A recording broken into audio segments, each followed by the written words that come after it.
ಸದ್ಯದ ಪರಿಸ್ಥಿತಿಯಲ್ಲಿ ಕೆಲಸ ಇಲ್ಲದೆ ಇರುವುದರಿಂದ ಅವರಿಗೆ 3 ತಿಂಗಳುಗಳ ಕಾಲಾವಕಾಶ ನೀಡಿರುತ್ತದೆ.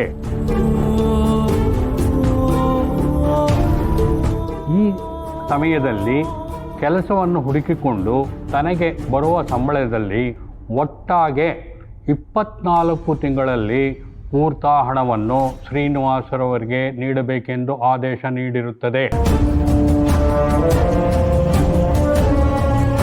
ಅದು ತಪ್ಪಿದಲ್ಲಿ ಜೈಲು ವಾಸ ಅನುಭವಿಸಬೇಕಾಗುತ್ತದೆ.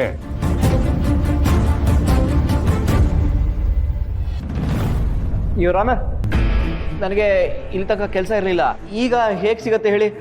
ಅದು ಅಲ್ಲದೆ 24 ತಿಂಗಳು 2 ವರ್ಷದಲ್ಲಿ ಅವ್ರ ದುಡ್ಡನ್ನು ಹೇಗೆ ತೀರ್ಸೋಕ್ಕಾಗತ್ತೆ?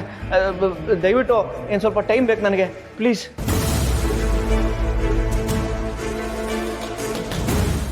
ನಿನ್ನ ಎಜುಕೇಷನ್ ಏನು?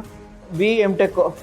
ಅಲ್ಲ, ಈಗಿನ ಕಾಲದಲ್ಲಿ BTech ಮಾಡ್ಕೊಂಡವರೇ ಒಳ್ಳೆ ಸಂಬಳ ತಗೋತಾರೆ. ಅಂಥದ್ರಲ್ಲಿ M.Tech ಮಾಡಿದ್ಯಾ? ನಿನಗೆ ಇನ್ನೂ ಹೆಚ್ಚಿಗೆ ಸಂಬಳ ಬರೋವಂಥ ಕೆಲಸ ಹುಡುಕ್ಬೋದಲ್ಲ. ಜೊತೆಗೆ ನೀನು ನಮ್ಮ ತಂದೆ ತಾಯಿಗೆ ಹಣ ಕೊಡಬೇಕು ಅನ್ನೋ ಅಭಿಪ್ರಾಯ ಇಟ್ಕೊಂಡು ದುಡಿದ್ರೆ ಎಲ್ಲವೂ ಸಾಧ್ಯ ಇದೆ.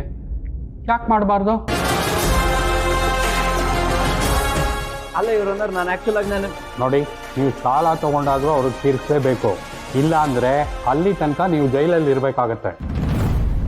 ಬೇಡ ಬಿಡಿ. ನೋಡಿ, ನಿಮ್ಗಿನ್ನೂ ವಯಸ್ಸಿದೆ, ಆದರೆ ಅವ್ರು ಹೇಗೆ ದುಡಿಬೇಕು ಈ ವಯಸ್ಸಲ್ಲಿ? ನಿಮ್ಗೆ ಅಪ್ಪ ಅಮ್ಮ ಬೇಡ ಅಂದಮೇಲೆ ಅವ್ರ ಆಸ್ತಿ ಹಾಕ್ಬೇಕು ನಿಮಗೆ. ನಿಮ್ಮ ತಾಯಿ ಒಪ್ಪಿಗೆ ಇಲ್ಲದೆ ಆ ಆಸ್ತಿ ನಿಮಗೆ ಬರೋದೇ ಇಲ್ಲ. ನಿಮ್ಮ ತಾಯಿಗೆ ಅವ್ರ ತಂದೆ ಮೇಲಿರೋ ಅಭಿಮಾನ ನಿಮಗೆ ಇಲ್ವಲ್ರಿ? ಸಂಬಂಧನೇ ಬೇಡ ಅಂದಮೇಲೆ ಆಸ್ತಿ ಹಾಕಬೇಕು? ಲಾಯರ್ ಅವರೇ, ನೀವು ಆಸ್ತಿ ಬೇಕು ಅಂತ ಕೇಸ್ ಹಾಕಿದ್ದೀರಲ್ಲ, ಅದು ಈ ಕೂಡಲೇ ವಜಾ ಮಾಡ್ತೀನಿ ನಾನು.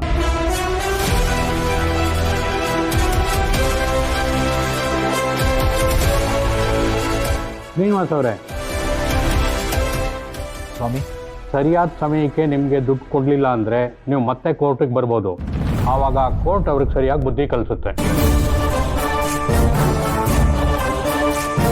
ಸರಿ ಸ್ವಾಮಿ.